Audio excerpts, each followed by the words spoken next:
Hi everybody, Sigetta Girl here. It's been a long time since I made a video. I've been struggling a little bit with my iPad because I'm not the most tech savvy person. And I ran out of some memory. I had to get more memory.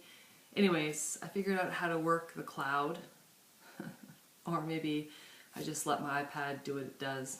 Anyways, regardless, I'm back. I now have more space to record some videos and I thought I would do a little update on my Deck of the Month challenge. So it's currently the 24th of November, so we're getting close to the end of the month. I can't believe it. We finally have some snow here in my part of BC, although it's melting pretty quick, so hopefully we'll get some snow because you need to have snow for Christmas. Anyway, I do have to say firstly that I had been working with the Shimon Tarot and I was really struggling with it. It is a beautiful deck. I love the pictures, I love the art, but I just was having a really challenging time connecting with it, and it started to feel like a little bit of a chore to come down and work with my cards, and that's not normally how I feel. So I actually discontinued my monthly deck challenge with the Shimon. I actually have put it away, and quite early on actually. I think I only read with it for about 10 days when I finally thought, ugh, I can't do this anymore, it's just not working. So I put it away. I think maybe I'll try again towards the spring or the summer. Maybe I will be in a different space in my mind. But I replaced that with the Chrysalis Tarot. So I'm just going to do a really quick show and tell, and then talk a little bit about some of my favorite cards thus far. And then I've got 6 more days, and then at that point I'll talk more about how I found the deck to read with. But so here's the box for the Chrysalis Tarot. It's your standard box.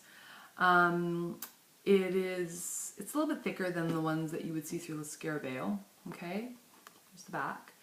The paintings are done by Holly Sierra, and the book or the descriptions of the cards are written by Toney and it's quite a lovely deck. I quite am enjoying it. It's a very whimsical deck. It's very pagan, and there's been quite a few changes to the major arcana, so I will talk to that in a moment.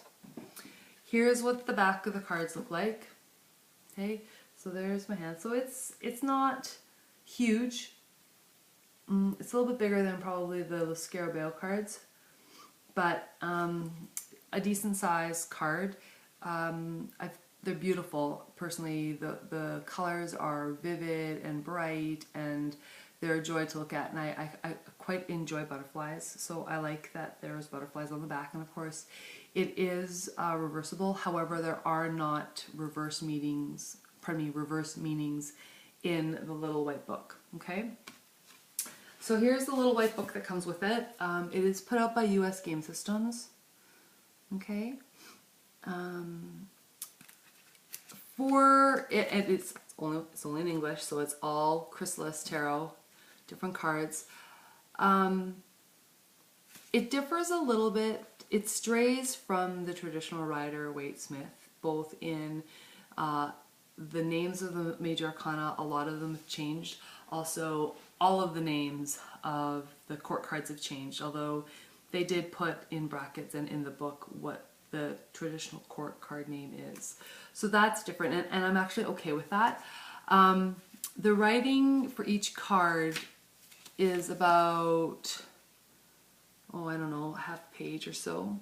And even though it doesn't seem like a lot, I feel like it's written in a way that you get a very instantaneous feeling of what the card means. So it's short, it's succinct, it gives you a good idea of what the energy is, and how that energy is coming out to make itself noticed in the reading. I struggled a little bit when I first started reading with this deck because I would look at, for example, the 5 of spirals, and spirals in this deck lines up with wands, and so I was trying to picture the 5 of wands from the traditional Rider-Waite, and then trying to take those meanings and superimpose them on the card, which doesn't always work. So I've just resigned myself to the fact that I just sort of need to let go of the RWS meaning that sort of auto pops up. It's like autocorrect in my brain. It just kind of pops up right away, and try to work again more with my intuition with regards to the cards and taking a look at the art and just really feeling the picture.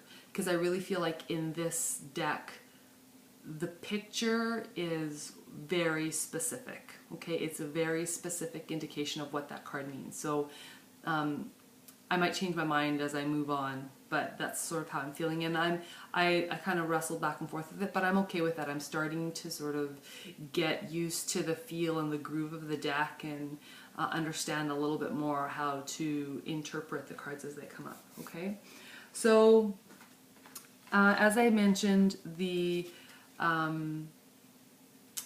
changed the names of the suits, and they've changed the names of the major arcana, and I'll get to the major arcana in a second. But you've got the 4 suits in the Chrysalis. You've got the spirals are wands, so that would be the 5 of spirals, 5 of wands.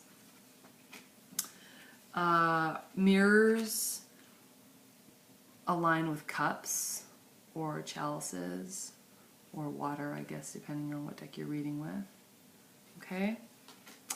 Scrolls align with the suit of swords, so that would be the 8 of swords, and then stones align with pentacles.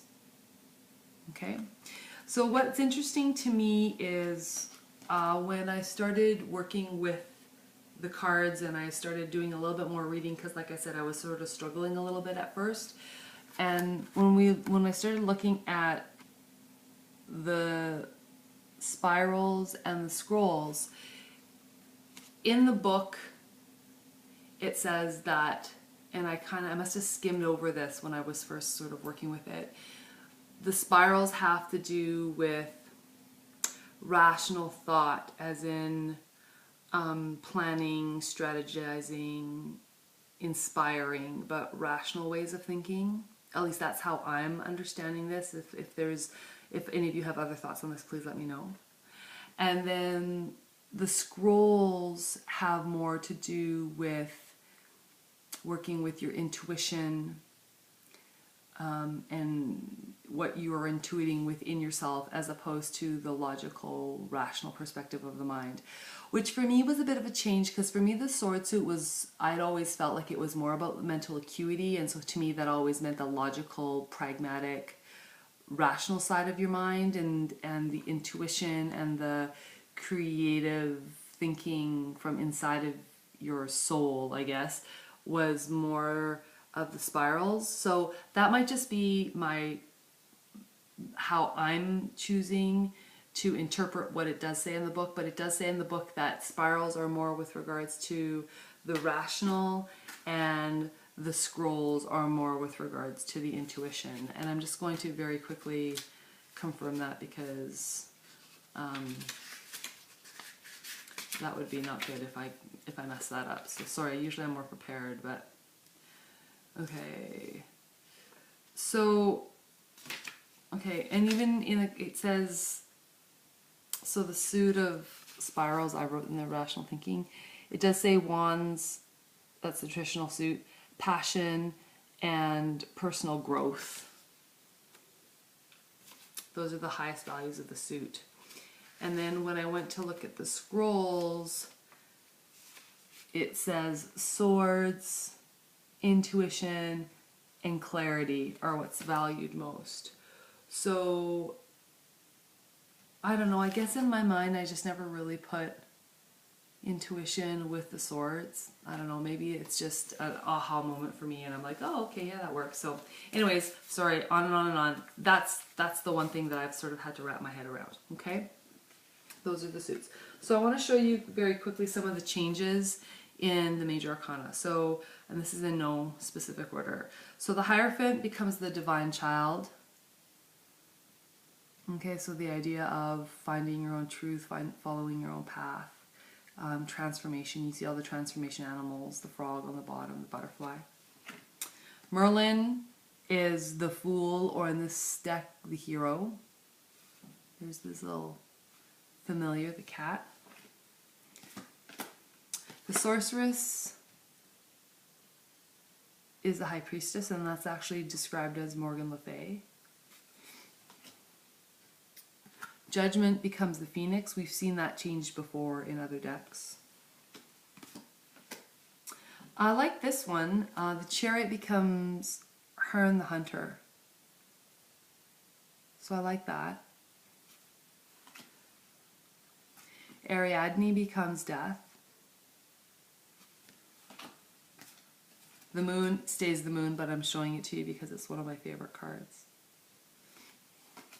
Strength becomes Papa Legba. And, you know, I don't know a lot about the mythology around Papa Legba or the traditional storytelling around him, but it doesn't really give a lot of information in the book, so that's one of the things that I need to research a little bit more about.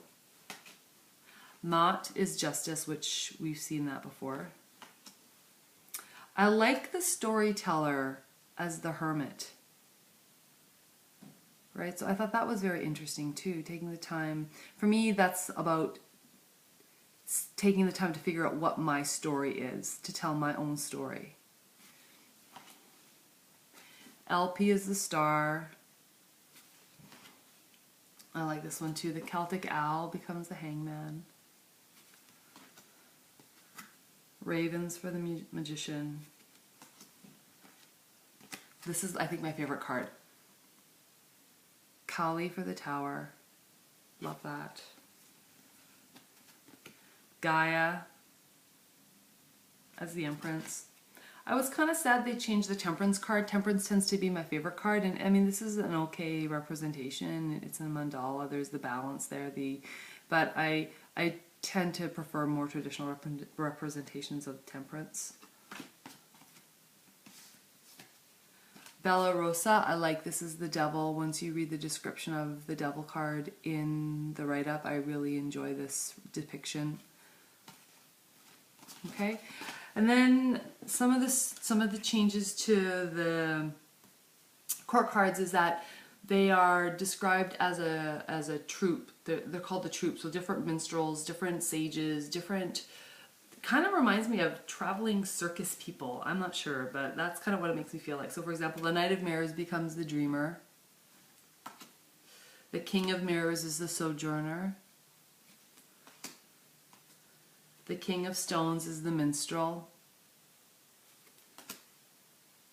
The poet is the King of Scrolls or the King of Swords, which I don't know if that really fits with the traditional RWS, but in this it works. Okay, I really enjoy this one. The Healer is the Page of Mirrors. Okay, so I want to keep this short and sweet, but those are my sort of just initial review of what the deck looks like. Cardstock is pretty good. I like to shuffle my cards. It's good quality. It's firm but easy to work with, and they don't slide around too much. Well, they're a little bit slick, so when I have them stacked on top of each other, they kind of move around, but other than that, they're pretty good. So I've been reading with these for the last few weeks, and I'll be sharing some of my impressions about the readings as I go through. So far, it's been very interesting to me. It's quite different from the RWS system, and I'm enjoying it. I'm finding that it seems to be very much a deck for self-development. That's what I feel like. It's a lot of the message are pertaining specifically to what I need to do in that day to deal with the issues that are coming up. So I don't know that it's a lot of, I don't even know if I can explain how it feels. I'll have a better thought of it when it comes to the end of the month and I've had a chance to go back through all of my readings, but so far I'm quite enjoying it. If you have any questions or comments, please feel free to leave a comment below and let me know what you think. And then other than that, have a blessed day, and thanks for subscribing. Have a wonderful day. Bye-bye.